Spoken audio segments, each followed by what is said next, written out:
네, 우리가 시장을 재미로 투자하지는 않지만 오늘 시장을 보면서 시장 참 재미없다라고 생각하시는 분들 그리고 이 소외감을 느끼시는 분들이 상당히 많을 것 같습니다. 시장 약세 흐름을 수급적으로 분석해보고 그 안에서 외국인과 기관이 또 집중하는 섹터와 종목은 어떤 것들이 있는지 이 시간을 통해서 확인해 보시길 바라겠습니다.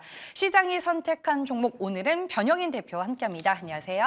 네, 반갑습니다. 네, 오늘 일단 코스피 시장 안에서 외국인들이 좀 뚜렷한 방향성을 잡지는 네. 못하고 있는 것 같아요. 좀 시장 흐름 어떻게 보셨을까요? 전체적으로 미국 연준의 금리 인상 기조에 관련된 부분, 금리를 동결했기 때문에 사실 인상될 수 있다라는 우려감들은 일부 좀 완화가 되지 않았나라고 보고 있지만 지금 오늘 전체적인 어떤 조정은 사실 미국의 이 기술주 약세 이 부분이 좀 가장 크게 좀 작용하지 않았나라고 보고 있습니다. 슈퍼마이크로 컴퓨터 AMD가 시장의 어떤 전망치에 좀 기대치에는 조금 못 미치는 실적 발표 그리고 2분기의 가이던스가 조금 하향된 이런 우려감들이 최근에 주도주였던 반도체 섹터 내지는 전력기기, 전선주의 수급으로 좀 위축시키는 어떤 계기로 좀 작용했고 더욱이 이 수급이 반도체주가 좀 쉬어갈 때 뭐 기업밸류 프로그램 관련주의 수급이 유입됐던 효과들이 오늘은 그런 양상들로 좀 보이지 않으면서 전체적인 어떤 관망세가 좀 더 짙어지는 흐름이 아닌가라고 보고 있습니다. 오늘 수급 동향을 보면 외인이 70억, 코스피 경우는 지금 70억 정도 순매도를 하고 있고 코스닥의 경우는 623억 원 순매도 우위를 좀 보이고 있는데 선물 시장에서에 대한 매도폭이 좀 더 크다는 부분 그리고 최근에 미결제 약정 대금 건수가 계속해서 좀 감소되고 있다는 부분들은 단기간 시장의 변동성의 관점에서는 외인이 매수 포지션분을 좀 축소하고 있는 경향들이 있다라고 보고 있기 때문에 크게 우려할 는 수준은 아닌데 일단 뭐 뚜렷한 어떤 방향성들이 아직은 수립되지 못한 부분들 때문에 또 수급이 조금 더 관망세로 좀 이어지는 것이 아닌가라고 좀 보고 있습니다. 네, 알겠습니다. 그리고 오늘 이제 오후 2시에 밸류 프로그램 가이드라인이 발표가 됐습니다. 시장의 반응은 모르겠어요. 제가 생각하기에는 좀 냉랭한 것 같아요. 네. 뭐 PBR을 몰라서 밸류가 안 오른 게 아니다. 이거를 공표하는 것보다 더 의미 있는 걸 해야 하지 않냐. 뭐 이렇게 목소리를 내는 분들이 있는 것 같은데 시장의 반응은 좀 어때요, 이에 대해? 우리가 2차 네. 세미나에 대해서 굉장히 좀 많은 기대를 했는데 사실 2차 세미나가 세제 지원에 관련된 구체적인 안이 확정되거나 ETF의 편입 조건들이 확정되거나 이 부분이 아니라 공시의 가이드라인들이 확정될 수 있다는 어떤 기대감들 이 부분이 좀 반영이 된 건데 이 부분은 조금 일시적인 수급의 반등을 좀 의미는 했지만 사실 이번 2차 세미나가 정해진 뭐 구체화된 공식 가이드라인이 뭐 새로운 것들이라기 보기는 좀 어렵다. 네. 그래서 이 부분은 사실 뭐 기대감보다는 뭐 크게 전 실망감도 아니다라고 좀 보고 있습니다. 상황들을 좀 보면 전체적인 어떤 기업 공시의 가이드라인들이 자율성과 미래지향성 그리고 종합성, 선택과 집중, 그다음에 이사회 책임 부분의 5가지 카테고리 안에서에 대한 공시의 어떤 기준점을 좀 만든다는 건데 아직 이 부분도 세부적인 부분이 확정된 것은 아니고 우리가 공시의 경우에는 뭐 수시공시 즉 의무공시라고 좀 불리우는 반드시 해야 되는 공시가 있지만 자율공시의 경우에는 강제성이 좀 없다는 차이가 좀 있죠. 그렇기 때문에 강제성이 없는 자율공시라는 것은 주도하는 정책을 수립하는 과정에서 해도 되고 안 해도 그만인.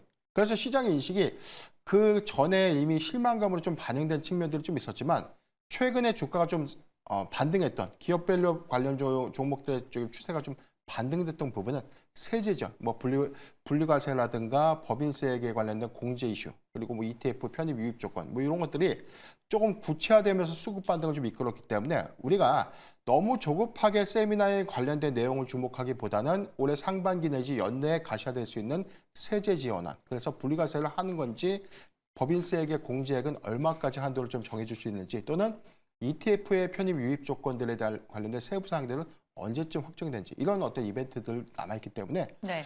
뭐 지금 저는 뭐 조급해 볼 필요는 없다라고 좀 보고 있고 오히려 기업밸류 프로그램의 경우에는 단순하게 기업밸류 프로그램들이 세부화되는 부분들에 대한 기대감보다는 여기서 우리가 가시성을 좀 보면 향후에 주도하는 정책 이 부분을 좀 특히 더 주목해야 된다라고 네. 말씀드리겠습니다. 네, 알겠습니다. 이제 저희는 섹터와 종목에 또 집중해서 시장을 보도록 하겠습니다. 오늘 외국인과 기관이 매수하는 섹터 어떤 것들이 있는지 지금 바로 공개합니다.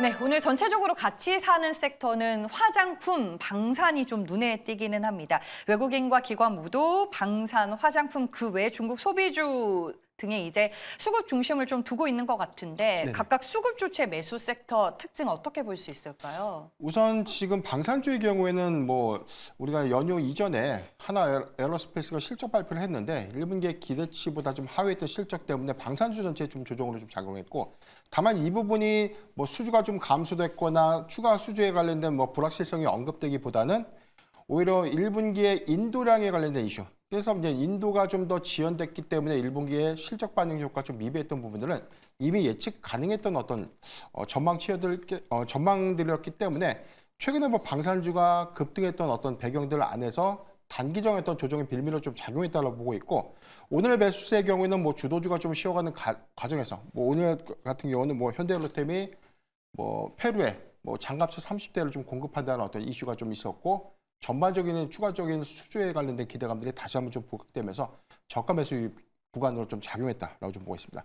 화장품주가 오늘 좀 더 강한 흐름들을 좀 보여주고 있는 부분들은 최근에 어떤 주도주 부재 안에서 이 수급이라는 게 사실 명확하게 어느 특정 섹터를 좀 더 향하고 있다고 좀 보기는 어렵지만, 지금 5월 1일부터 5월 5일까지 중국도 지금 노동절 그 연휴 기간 안에서에 대한 중국 소비주가 단기적 수급이 좀 유입되는 효과가 아닌가라고 좀 판단하고 있습니다. 네, 최근에 주변에서 아무리 퍼시픽 살 걸, 네. 화장품주 살 걸 이런 얘기를 하는 분들이 상당히 많아진 걸로 알고 있는데 저희가 종목으로 들어가서 더 하나하나씩 세세히 보도록 하겠습니다. 오늘 외국인과 기관이 집중해서 매수하는 종목 공통적으로 삼성 SDI가 있습니다. 네. 1분기 실적 모멘텀이 일단 뭐 주가에 반영이 되는 듯한데 배터리셀 3사 내 삼성 SDI의 투자 매력도는 어느 정도라고 저희가 좀 봐도 될까요? 네. 네. 저희가 4월 19일 날 시선주에서도 한번 다뤘던 종목 삼성 SDI인데 네. 일단 1분기 실적 기조에서는 뭐 배터리셀 3사 대비 그래도 좀 양호한 실적 기조를 좀 보였다. 특히나 영업이익의 부분에서 시장의 전망치를 좀 상회했다는 부분들은 지금 안정적인 P5, P6 이 프리미엄 배터리가 유럽형 비중에서 지난 3분기부터 4분기 올해 1분기까지 안정적인 기조를 좀 유지했다고 보고 있고, 여기 더해서 P6라고 불리는 프리미엄 배터리가 생산 수율들을 좀 더 극대화시키면서 2분기 공급을 좀 눈앞에 두고 있다는 부분은 배터리셀 3사에 대한 적자폭이 좀 더 커졌던 상황에서 삼성 SDI가 오히려 실적 기조에서는 좀 더 독보적인 어떤 우위를 좀 보이고 있는 것이 아닌가라고 좀 보겠습니다. 다만 우리가 전기차 업황에 관련된 두나 우려감들은 이미 좀 상당수 좀 주가에 좀 선반영됐다는 측면들이 있기 때문에 이런 경우에서는 개별 모멘텀에 좀 더 주목을 하는 것이 좀 맞지 않을까라고 좀 보고 있기 때문에 뭐 LG 에너지 솔루션의 경우에는 뭐 468 배터리의 조기 양산, 그다음에 뭐 삼성 SDI도 마찬가지 468 원통형 배터리라든가 전고체 배터리 부분의 이 파일럿 양산, 이 부분이 단기적인 어떤 수급 유입 효과를 극대화시킬 수 있는 부분이 아닌가라고 좀 보고 있기 때문에 삼성 SDI가 이런 측면들은 오히려 실적에 대한 안정성과 차세대 배터리 관련된 모멘텀이 더 부각됐다라고 좀 말씀드리겠습니다. 그래서 뭐 한마디로 좀 우리 개인 투자자분들 입장에서도 긍정적으로 봐도 괜찮다. 예, 저는 이 말씀이신 계속해서 거예요? 삼성 SDI는 업황은 어렵지만 네. 그럼에도 불구하고 저는 계속해서 좀 주목을 해봐야 된다라고 좀 보고 있습니다. 네, 알겠습니다. 다음 종목은 FNF를 한번 볼까 합니다. 오늘 외국인도 FNF를 뭐 담고 있는데 제가 저게 쓰지는 않았는데 물론 화장품이 강하기는 하지만 외국인과 기관이 또 동시에 관심을 보이는 이 중국 쪽 의료 관련주는 어떤지 궁금해서요. 우선 1분기 실적이 시장의 전망치보다 좀 더 하회된, 그래서 이익률의 경우에는 전체 전년 동기 대비 12.5%가 좀 감소됐는데, 우리가 코로나19 이후에 사실 뭐 중국 관광객들의 유입 효과가 굉장히 커질 것이고 FNF의 경우에는 중국 시장의 확장성을 좀 주목해보자라는 리포트들이 좀 굉장히 많이 나왔는데, 올해 1분기 실적의 경우에는 매출액도 1.9%가 좀 증가되긴 했지만 이익률을 좀 개선시키지 못했다는 부분들, 이 부분은 아직까지 중국 시장의 확장성을 아직 확인하지 못했고, 반대로 이제 국내 내수 시장은 조금 더 위축이 되면서 이익의 감소 원인으로 좀 작용하지 않았나를 좀 보겠습니다. 주가의 경우에는 지난 5월 주가 이후에 지속적으로 좀 하방 추세를 좀 보였다가 4월 16일 61,100원까지 52주 신저가 하회한 이후에 추세 전환을 좀 했기 때문에 지금은 사실 저가 매력도 좀 있다고 좀 보고 있지만, 중요한 포인트는 2분기에 중국향 매출의 부분이 얼마만큼 가시성을 좀 보일 것인가, 이 부분이 좀 중요하다고 보고 있습니다. 실적과 좀 연계해서 봐야 되는 포인트가 아닌가 좀 저는 보고 있습니다. 이렇게 바닥은 지나가고 있지만 네. 2분기 실적까지는 확인하고 따라붙자 이 네, 말씀이실까요? 1분기가 이익 개선폭이 좀 더 컸다면 지금 추세 전환 안에서 충분히 적극적인 어떤 매수도 좀 가능한 구간이다라고 좀 보여주고 있는데 단순하게 일봉 주가상에서 보면 지금 박스권 하단이었던 뭐 7만 원대를 좀 강하게 좀 돌파하지 못했기 때문에 주가상으로는 한 6만 원에서 7만 원 사이 구간에서는 뭐 매수는 좀 가능하다라고 좀 보여집니다. 다만 여기서 추가적인 추세를 좀 전환해서 우상향한다는 어떤 단서는 2분기 실적이 그만큼 좀 뒷받침돼야 되는 부분이 있기 때문에 국내 내수 시장을 좀 논외로 하더라도 중국 시장의 어떤 이 출점이라든가 뭐 대리점의 이 증가 또는 뭐 여기 관련된 어떤 실적 연동성을 꼭 한 번쯤 확인하는 것이 좀 좋지 않을까 좀 보겠습니다. 네, 알겠습니다. FNF 어떤 부분에 저희가 집중해서 투자 전략을 짜야 할지 전략을 들어봤습니다. 네, 그리고 오늘 이제 재룡전기를 외국인과 기관이 코스닥 시장 안에서 가장 많이 매수를 하고 있던데 솔직히 좀 2달 동안 많이 오른 종목이긴 하잖아요. 네. 오늘 또 이제 신고가를 썼는데 외국인과 기관 따라 붙기는 이제 좀 보내줘야 될까요, 우리가?